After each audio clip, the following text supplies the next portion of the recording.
Hello guys! Welcome back to my channel. Ayan, may panibago na naman tayong content. Kung nakikita nyo, meron akong katabing gitara. Yes sir! Mag-unboxing tayo ng D&D Django Jr. So, ayan, samahan nyo ako. Tignan natin yung mga kung gaano siya kaganda at bigyan natin siya ng reviews kahit konti, yung mga nalalaman lang natin. No? So, yan, samahan nyo ako guys. Let's go!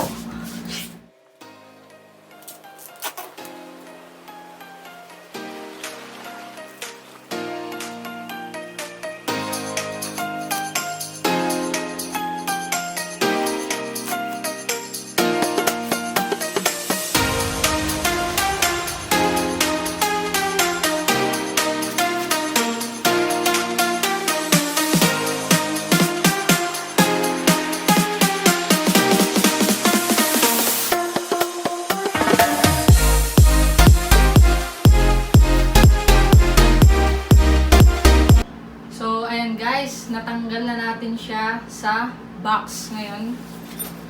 Tatanggalin na natin siya sa bag niya. Free bag niya to eh. Big bag. Ganda no? Maganda siya. Makapal at saka ang matibay. So let's go.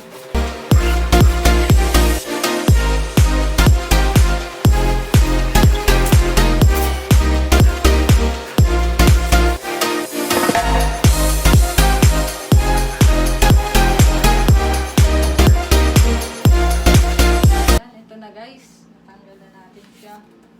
Ito na ang D&D Django Jr. Mahogany Edition. Ganda, no? Wow.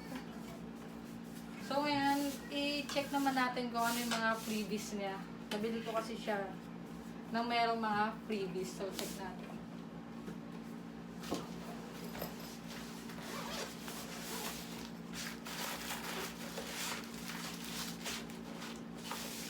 So, yan. Meron siyang pick. Ito, pick. Cord. Ayan, may cord siya. Saka meron din siyang tools. Ay, hindi. Yan. Cord.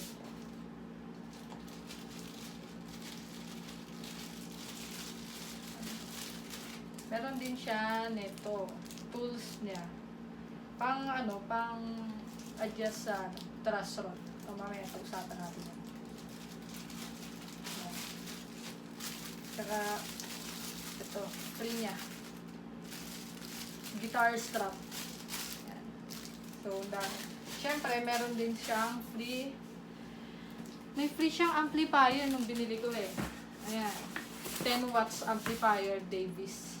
So, doon sa binilan ko, meron silang package nito na merong 10 watts amplifier, Davis, ito, tools, guitar strap, at saka cord, with pick. So, ito yung pinakang promo nila. So, tingnan natin.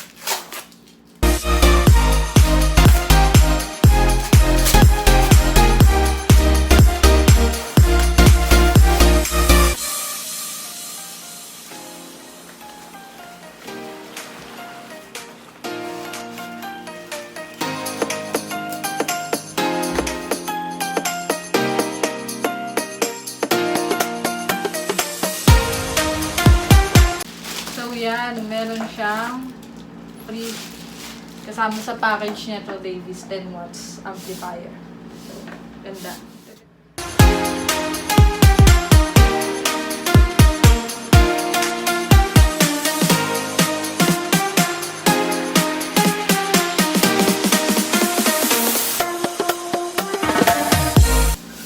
So, ayan guys, napakita ko na sa inyo yung mga freebies niya.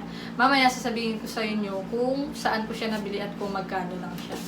Ngayon, punta muna tayo sa features niya. So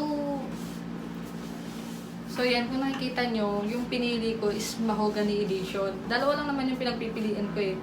Yung isa, Tokyo Series yata yun, kulay black. Tapos itong Mahogany Edition. So parang mas pinili ko siya kasi parang unique siya. Parang yung color black kasi ano eh. Parang laging ganun na lang yung design. O mas napaibig talaga ako dito. Sa ano na to. Parang ang cool niya. Parang kulay na kahoy talaga siya. So ito yung pinili ko. So yun, disclaimer lang po, hindi po ako professional musician. Hindi ako magaling mag-gitara. So, i-review ko lang to para yung kung ano lang yung konting nalalaman ko. Kaya, mag-share lang ako ng kaunti about dito sa guitar. So, ayun, kinlaro ko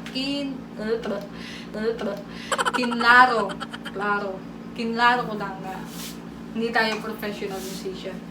So, yun, sana natin. Itong, parang tinatawag nila to na ano travel bag, travel guitar size yun. Kasi pwede siyang ipang travel, hindi siya ganun kalaki, sakto lang. So, ayan. Tapos, ang size lang ito is 36 inches. So, maliit lang. Okay. Yung wood niya is mahogany type, back and side. Yan, mahogany. Yung fretboard niya is rosewood. Yan, ito. Rosewood yan. So, ayan. Kung napapansin nyo dito, ito. Ayan. Kung napapansin nyo, medyo paumbok. So, ayan. Ayon dun sa tinanong ko, nagbebenta. Parang ito yung nagpo-produce siya ng magandang sounds. Kasi kahit maliit siya, parang kaya niya makipagsabayan sa malaki. Parang kumbaga, buo yung tunog na lalabas pag So, yun yung purpose nitong kasi ayan, parang pag ganun siya. Ayan. So, ayan hindi siya ganun kalaki, very handy lang siya. Magaan. Siya ganun kalaki. Tinasting ko yung yung Django nila na senior ba yun? Basta yung Django nila malaki. Parang ito fit talaga sa akin tong travel tong maliit. Okay na sa akin tong. So ito yung pala niya, yung pick-up tuner. Ayan. Ayan. Pick-up G-tone. Ayan. Tapos dito, ito din yung lagay niya ng battery at saka saksakan ng cord. Ayan. Ang kagandahan lang din itong gitara na to kaya ako nagustuhan. Meron siyang truss rod dito. Yung truss rod, yun yung adjacent daw ng neck dito sa neck niya. Para kung gusto mong standard lang yung string o mas mababa pa, yun yung i-adjust mo. Yun yung tools kanina. Ito yung pang-adjust mo dito para may adjust kung gusto mong mababa yung string or standard lang. So, ito yan. Truss rod. Meron siya. Nagustuhan ko yun So, ayan. So far, yun lang. Ang ganda niya. Gwapo siya. Tama mo. Ayan. D&D Django Junior. So, yun. Maganda din dito sa guitar na to. Meron siyang pick guard. Ito, may plastic pa to So, hindi ko muna aalisin siguro para hindi siya magasgasan muna. Ayan. May pick guard siya. So, ito na to. D&D Django Junior. Maganda siya.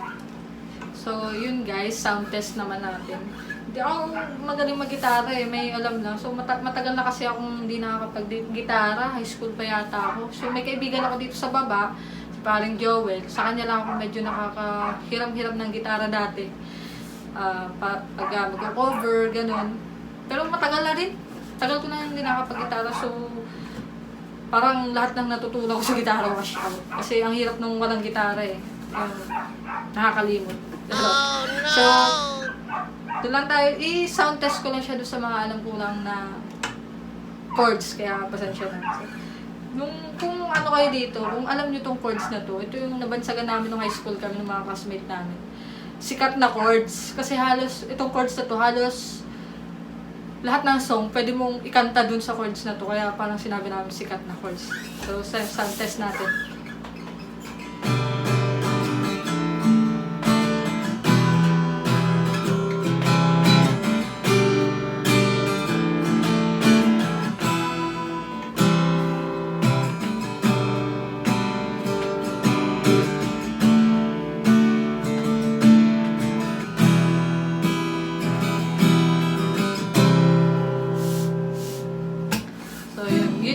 Pagka hindi nakasaksak sa ampli. So, yun yung sikat na chords. G, D, E minor, C. Yan, madaming kanta dyan na matutugtog. So, ito pala, dagdag ko. Nagustuhan ko tong fretboard niya kasi hindi siya ganun kalaki. Talaga. Ayun, kaya niya. Kasi may mga chords na ano eh. Ganito yung, itong hinlalaki pinanggaganto. So, abot na abot ko. Kaya, pag nag-aaral na ako ng gitara, kayang-kaya ko na siya pindutin. Oo, di ba? So, yun. Ganda niya. Kasi, saktong-sakto yung mga daliri ko. So, yan. Testingin natin, guys, yung tunog niya pag nakasaksak siya sa amplifier. Testing natin.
So yun guys, ang ganda din ng ampli niya kasi pwede, may distortion siya, yun yata yung, ano, yung parang madalas na ginagamit sa electric guitar. Pakinggan natin.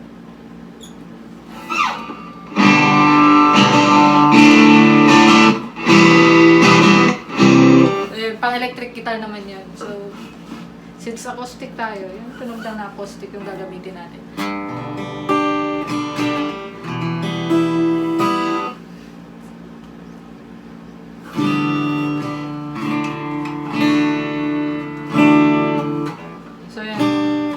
Gusto ko rin talaga yung free nila na amplifier.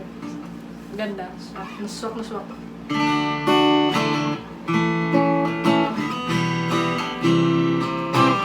Tama-tama lang siya sa pang beginner, no? Beginner lang ako eh. So, ganda siya. So yun guys, tapos na tayo sa sound test niya at saka sa konting reviews niya. So, nabili ko siya sa Twinkle Jam Music and Sports sa may Antipolo. Ayan, nabili ko siya ng promo package. Ayan, pinakita ko kanina, nakapackage siya ng 8,800. Ayan, so nakamura talaga ako. Tsaka talagang okay na okay sa budget. Tapos, pero itong guitar na to, alam ko, tinanong ko sa kanya, 8,500 SRP daw talaga to. So, nag-search ako, may mga mas matataas pa. So, depende na lang siguro talaga sa store na pagbibilhan nyo. Maghanap kayo ng kayang-kayang budget. Pero, ito kung gusto nyo, pwede kayong bumili doon sa Twinkle Jam Music and Sports. Nagdi-deliver sila, may page sila doon. May page sila sa FB, kasi naka-promo pa sila na may kasamang amplifier. 10 watts. So, ayun. Okay na okay.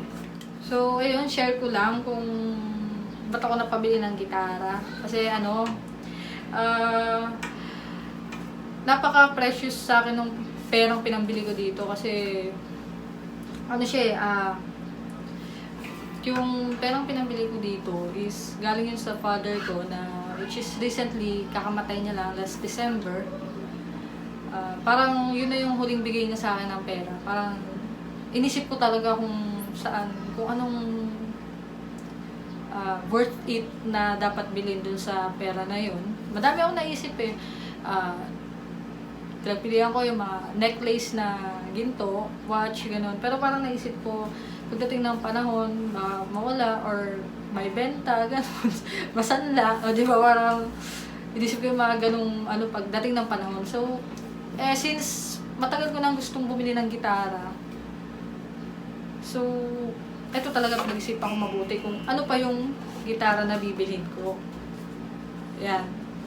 Kaya, alam kong itong gitara na to, matitreasure ko hanggang huli at hanggang kung kailan man. Kasi syempre, gitara, matagal siguro bago masira to, magaling na ako mag-guitar. Pag nasira, pwede mo siya i-display kasi pwede antique kasi napaka treasure. Treasure talaga ng sobra. So, ayun, kwento pa nito, shout out kay Kuya Jemar Viduya ng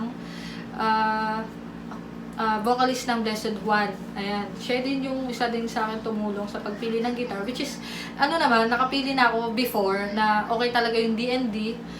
Kaso mas nagtanong pa ako dun sa may mga alam sa gitara o malimit gumamit ng gitara. Humingi lang ako ng mga suggestions. So, ang huli, ito pa rin. Ito pa rin yung nabili ko. So, ayun, kung gusto niyo nga palang makarinig guys ng mga reggae na kanta at saka yung mga sense na songs, pwede niyo silang i-search sa YouTube, Blessed One, ang gagaling ng kanta nila doon at ang sarap sa tenga, sa pakinggan. So, ayun, thank you guys. So, yun guys, suggest ko lang dun sa mga bibili ng gitara. Sa picture talaga iba eh. Mas maganda talaga yung pupuntahan mo siya doon, tapos magkakanvas ka mismo na nakikita mo. So, kasi sa ngayon kasi lockdown tayo eh. So, ang hirap talaga lumabas, hahanap na lang talaga tayo ng mga reviews. Kaya talagang ginusto ko din talagang ibigyan ng reviews to para sa mga beginner din or sa mga taong naghahanap din ng magandang guitar na nahirapan din pumili. Ayan. Ito, may recommend ko talaga to kasi ang ganda eh. Hindi ako ganun kagaling nga mag-gitara, pero talagang na-appreciate ko talaga itong D&D Django Junior eh. Yung malaki kasi nito, yung D&D Django Senior ba yun? Kasi nga, hindi ko alam senior. Kung may junior, may senior. Joke lang. Pero hindi ko alam eh. Basta yun kasi masyadong malaki pang barako eh. Parang pang lalaki. So ito parang suwabe lang to. Tamang gwapo lang. Ayan. So ang ganda niya talaga. Texture niya. Ganda ng hawakan. Ayan. Ganda ng tunog. Yung fretboard niya, kayang-kaya din talaga. Kaya kung beginner ka nga din talaga, talagang kaya mo siyang diinan. Hindi siya ganun kasakit sa daliri. Ayan. Kasi yun yung mga hinahanap din natin, mga nabili ng gitara eh. Kung ako, kasi ayoko din ng masakit sa daliri. So, yun guys. Kung tapos na tayong mag-reviews, mag-unboxing ng Django Junior. Ayan, tapos na tayo. Sana kahit konti meron kayong natutunan at nabigyan ko kayo ng magandang paliwanag. Kahit hindi ko siya masyado paliwanag, no. Basta konting lang naman. At least nakapagbigay ako ng kaunting kaalaman sa Django Junior guitar. Ayan, isa sa mga pinagmamalaki ng D&D.